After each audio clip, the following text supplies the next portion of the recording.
Hello, my name's Ollie and this is Bookdraw. For those who don't know, I have a channel where I'd like to basically create images based on queer fiction. So today this is something a little bit different for me. I am doing a haul, my first haul. For those who don't know what a book haul is, it's basically where you've got a load of books that you're going to read. If I just go straight into it, because I've got quite a few, and this is my first one, which I'm excited to be doing and taking part in. I hope you like the books that I'm about to embark on reading. Some of these will feature on my channel later, other ones won't, they're just ones which I'm personally reading.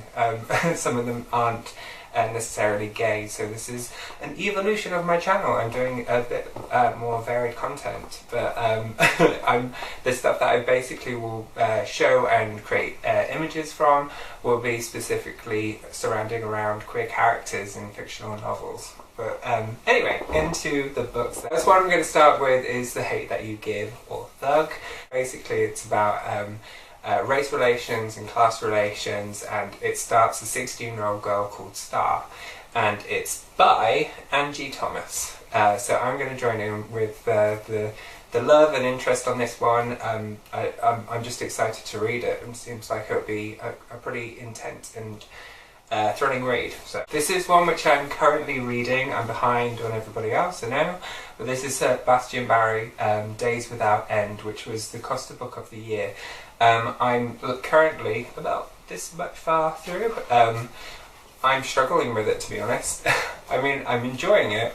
I am enjoying it, but I think for those who don't know, I am dyslexic, and this is in a kind of native voice. This is a person who's come over from Ireland, living in America, and it's about his experiences in the US Army in 1850s. I struggle because it doesn't have punctuation marks, because it's all memory based, and also in terms of the dialect, it's kind of like an Irvine Welsh novel where you have to kind of hone into the accent in order to maintain the flow of the narrative, and that is like an added issue for me when you're reading it. But it's really visually rich, and it's quite romanticised because it's reflective. I'm just enjoying being a part of a different culture at a different time, and you do feel very kind of set in that, but the mindset of the character as well is very different from my own in the way that I would view the world, and that's the type of book that I really enjoy reading. So I am getting a lot out of this one. Dune, okay, The Children of Dune by Herbert. So this was on my dad's bookshelf, and then my sister stole it, and now I'm stealing it from my sister. I've got two sisters. But I really enjoyed the first Dune one. I know this is like an ancient read, but I basically, as a kid growing up, used to play on our family computer, Dune, and you go around, collect spice, and then it was like, oh, this is actually based on a fictional novel.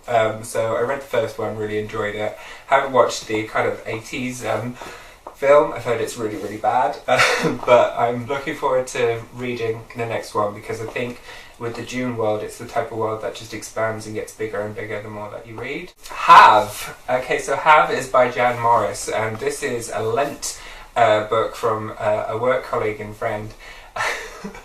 I've held on to this book for quite some time, and he recommended it because it's basically got some interesting kind of queer concepts which go into it. But Have is a fictional island, and these are kind of diary entries and letters from, reflecting on the time of being in Have from the visitors that go there. And I'm not sure if it's like a utopia or a place, but it's all imagined by the writer. And if you look here, you can see these are the sketches of the island, I believe, anyway.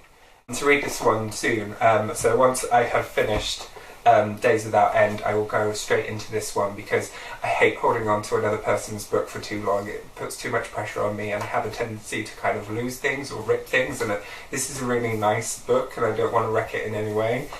You're John, The Love Letters of Radclyffe Hall, which is by Joanne, Glasgow. This was a gift from my wonderful partner as a birthday present.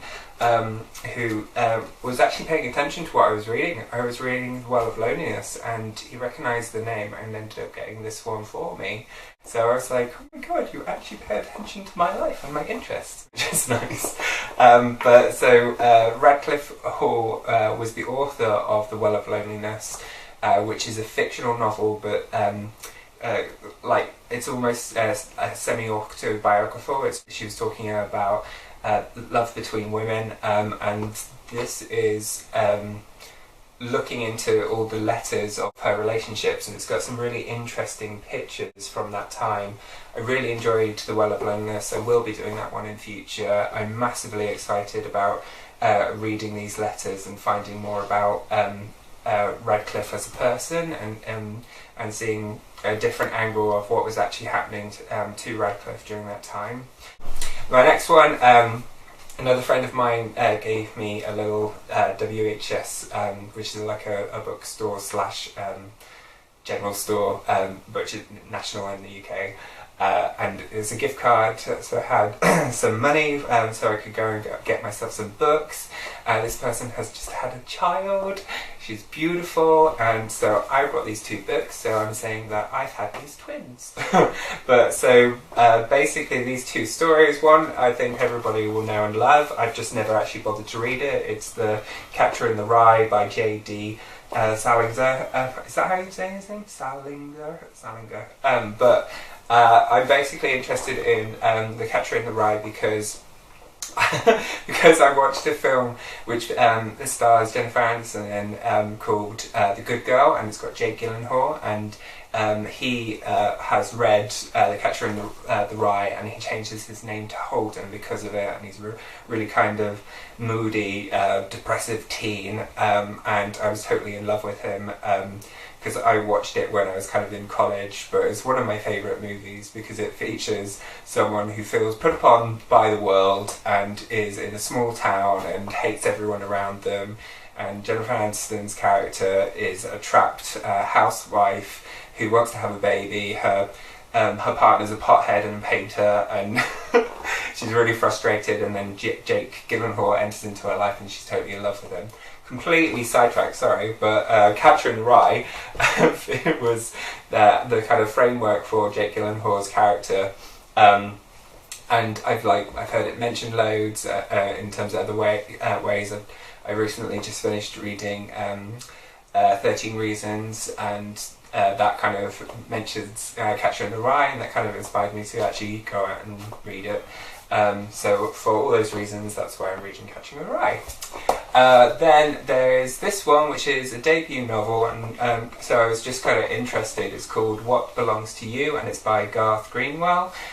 This story, I'll just read on the back, is about a American teacher who enters a public bathroom beneath Sophia's National Palace of Culture. He meets Mitiko, a charismatic young hustler, and pays him for sex.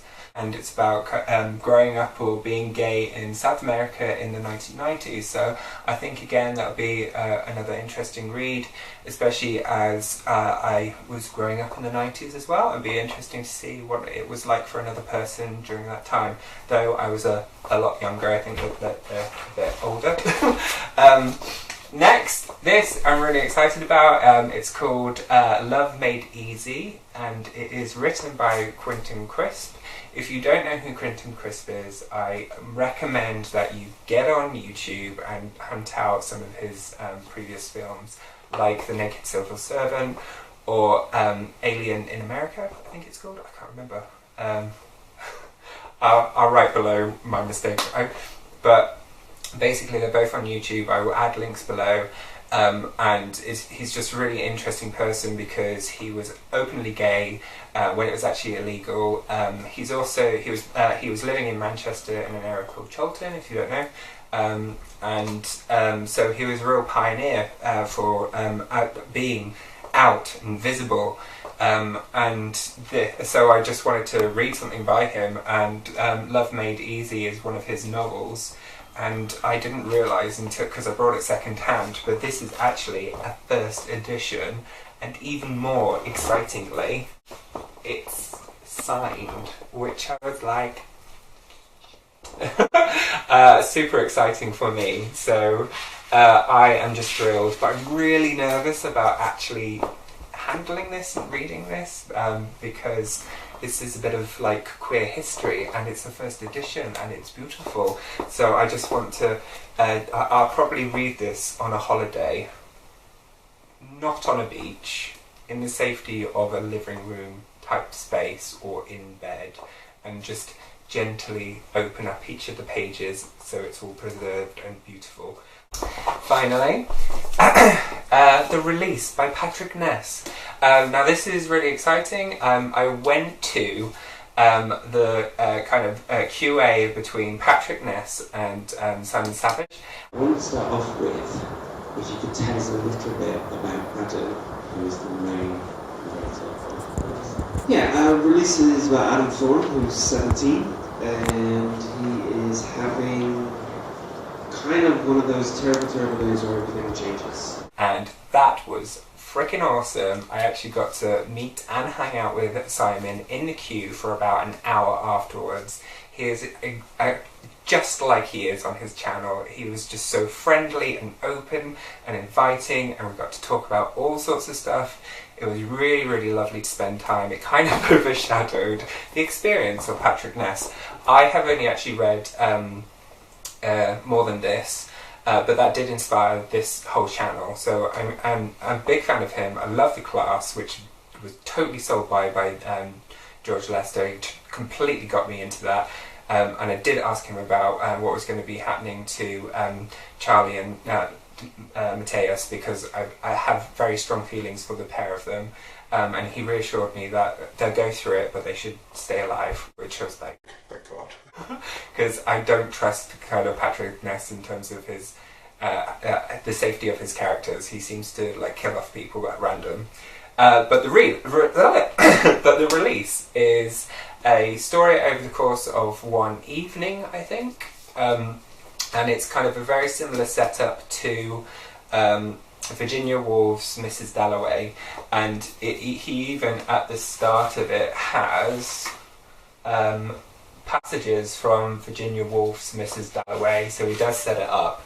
And I did just read the first bit while I was waiting for it to kick off, and it says Adam would have to get the flowers himself. So if you know Mrs. Dalloway, you know that's how it starts, and apparently it also ends in exactly the same way, and he actually used that as a structure for himself, and he wanted to create his own story for it.